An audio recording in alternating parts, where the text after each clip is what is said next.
Prime Minister Benjamin Netanyahu met with the families of the people who are missing or believed to be held hostage by Hamas. Photos of the missing were displayed on the table as the Prime Minister spoke to those families today in Tel Aviv. Netanyahu says he's working round the clock for the safe return of all of those being held captive.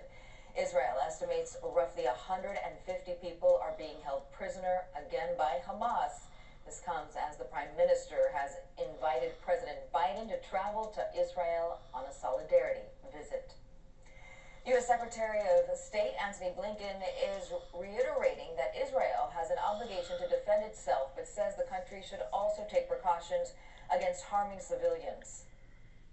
I made clear that it cannot be, must not be business as usual with Hamas going forward. And at the same time, as I said, we're determined to do everything we can to address the needs of people in Gaza. The Secretary of State made the comments in Cairo today. He recently traveled to Israel, Jordan, Qatar, and Saudi Arabia to meet with senior officials. WESH will continue to follow the battle between Israel and Hamas, from what's happening internationally to the impact right here in Central Florida. You can find the latest developments both on air and online. Stay with us at WESH.com.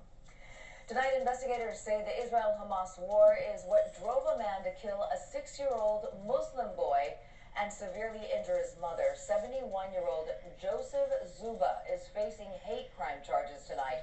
Officials say he stabbed both victims dozens of times at a Chicago home Saturday morning.